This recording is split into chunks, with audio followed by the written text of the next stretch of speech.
तो आज की कथा धन की सबसे अच्छी गति यानी कि दान पर आधारित है। मैं आपको एक किस्सा सुनाऊंगा दुनिया के सबसे बड़े दानी का। महाभारत के समय की बात है। महाराज युधिष्ठिर ने अपना नया राज्य बनाया था, इंद्रप्रस्थ, आप जानते हैं। और महाराज युधिष्ठिर सत्य और धर्म के मार्ग पर चलने वाले एक आइडियल किंग, एक आदर्श राजा, बहुत दान किया करते थे। जो आ जाए सामने, जो मांगे, महाराज युधिष्ठिर के द्वार से कोई खाली नहीं जाता था। धीरे धीरे महाराज का यश फैलने लगा, प्रसिद्धि फैलने लगी। अच्छाई और प्रसिद्धि के साथ साथ बुराई भी चलती है। लेकिन युधिष्ठिर भी मनुष्य थे, बहुत सारा दान करते थे और चारों तरफ दरबारी गुणगान में लगे रहते थे। वे युधिष्ठिर से कहते, साहब, संसार में आपसे बड़ा कोई दानी नहीं है, बाकी सब बेकार है। एक दिन राज दरबार में चर्चा चल रही थी कि सबसे बड़ा दानी कौन। सब एक सुर में बोले, आप महाराज युधिष्ठिर। लेकिन उसी सभा में इस संसार को संचालित करने वाले भुवन मोहन कन्हैया भी बैठे थे। युधिष्ठिर की तरफ देखते हुए कृष्ण ने कहा, बड़े भाई साहब, आप दानी तो बहुत बड़े हैं, पर आपसे बड़ा एक दानी अभी है, उसकी टक्कर में आप नहीं पहुंचे हैं। सब चकित, कौन? भगवान ने मुस्कुराते हुए उत्तर दिया, कर्ण। महाराज युधिष्ठिर ने कहा, द्वारिकाधीश, आपकी इच्छा ही हमारे लिए आज्ञा है। आप ठीक कहते हैं तो सही ही कहते होंगे, लेकिन मुझे नहीं लगता कि दान देने में मैं कर्ण से थोड़ा कम हूं। भगवान मुस्कुराए और कहा कि धर्मराज, धैर्य रखिए, दुनिया में हर बात की परीक्षा होती है। आपके दान की और उसके दान की परीक्षा का भी समय आ ही जाएगा। ऐसा ही हुआ। कुछ दिन बाद राज्य में मूसलाधार बारिश हुई। सब तरफ पानी पानी, 2-3 महीने तक जंगल भीग गए, खाने को कुछ नहीं। बारिश के दौरान ही युधिष्ठिर अपने दरबार में बैठे हुए थे। एक साधु का आगमन हुआ। महाराज युधिष्ठिर खड़े हुए, प्रणाम किया और कहा कि प्रभु, क्या प्रयोजन है? साधु ने कहा कि राजा, तुम मुझे क्या दोगे? मैं तो संसार के मोह से ऊपर उठ गया हूं। एक यज्ञ करना चाहता हूं। जंगल में मेरी कुटिया है, पर उस यज्ञ में समिधा चंदन की लकड़ी की होनी चाहिए, ऐसा अनुष्ठान का प्रयोग है। तो मुझे कुछ चंदन की सूखी लकड़ियां दिला दो। युधिष्ठिर ने कहा, बहुत छोटी सी बात, अभी प्रबंध करता हूं। उन्होंने सेवकों को कहा, भाई चंदन की लकड़ियां लाओ और महाराज को जितनी चाहिए दे दो।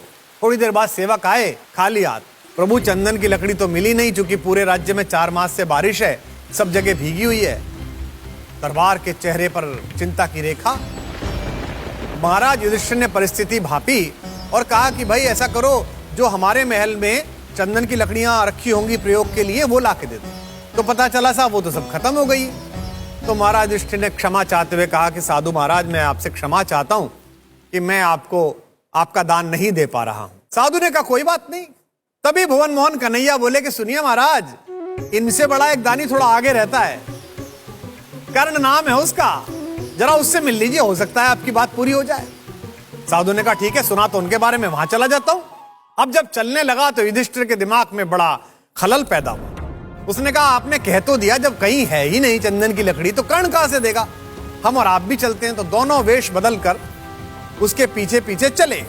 पहुंचे तो वहां साधु ने कर्ण से कहा, महाराज, मुझको चंदन की लकड़ियां चाहिए, ताकि मैं यज्ञ करना चाहता हूं। कर्ण ने अपने सेवकों से कहा, भाई चंदन की लकड़ी लाओ। सेवक बोले, जी जंगल में बारिश है, यानी कि वहीं खड़े हैं जहां युधिष्ठिर खड़ा था। अब साधु ने कहा, ठीक है महाराज, यहां से भी खाली हाथ लौट जाता हूं। कर्ण ने खड़े होकर मुस्कुराते हुए कहा, कर्ण के द्वार से मांगने वाला खाली हाथ लौट जाए, यह संभव नहीं है। दिन निकलना भूल जाए, यह संभव है। आप रुके महाराज, इस पृथ्वी पर अगर चंदन की एक भी लकड़ी सूखी कहीं होगी, तो वो आपके यज्ञ के लिए कर्ण अर्पित करेगा। और उसी क्षण कर्ण के मस्तिष्क में आया। उसने अपने सेवकों से कहा कि सुनो, मैं और महारानी जिस कक्ष में सोते हैं, उस कक्ष के खंबे और छत चंदन की लकड़ी की बनी हुई है। मैं रोज देखता हूं और उसकी सुगंध अनुभव करता हूं। तो मैं आप लोगों को आदेश देता हूं कि मेरे शयन कक्ष के सारे दरवाजे खिड़कियां उतारिए, उसको तोड़ दीजिए, उसकी लकड़ी ले आइए और महाराज को अर्पित कीजिए, ताकि अपना यज्ञ कर सके। यही हुआ। कर्ण का शयन कक्ष ध्वस्त कर दिया गया और वो लकड़ी समर्पित कर दी गई। पास में छद्मवेश में खड़े हुए भुवन मोहन कन्हैया ने मुस्कुराते हुए महाराज युधिष्ठिर की तरफ देखकर कहा, प्रभु, महल के द्वार और खिड़कियां तो आपकी भी चंदन की लकड़ियों से बनी थी, लेकिन आपके पास वो दृष्टि और मन नहीं था जो दानवीर कर्ण के पास है। महाराज युधिष्ठिर निशब्द थे। उन्होंने हाथ जोड़कर कृष्ण के सामने क्षमा याचना की और उस समय स्वयं समय ने ही संसार के सबसे बड़े दानी के रूप में कर्ण की घोषणा कर दी। इस कथा का सार यह है कि सबसे बड़ा दान वह नहीं जो आप सहजता से दे सकते हैं। अक्सर लोग अपने घर में काम न आने वाली चीजों को अपने सेवकों में बांट देते हैं। यह कोई दान नहीं है, लेकिन उन सेवकों को जो वो आवश्यकता है जो आपके भी काम आता है, अगर आप अपना काम रोककर उन्हें दे सकते हो, उनकी प्राथमिकता समझकर, तब आप दानी कहलाएंगे। राज्य के चंदन के पेड़ों की लकड़ियां और राजकोष से धन देकर अगर आप चंदन की लकड़ियां किसी साधु को देते हैं तो दानी नहीं कहला सकते। आप अपनी सुविधा को असुविधा में बदलकर, समस्त दायरों से उठकर, अपने शयन कक्ष की खिड़कियां उतारकर, उसकी चौखट तोड़वाकर, उसकी छत तोड़वाकर अगर किसी के यज्ञ को मंगल कर सकते हैं, तभी आप दानवीर कर्ण कहला सकते हैं।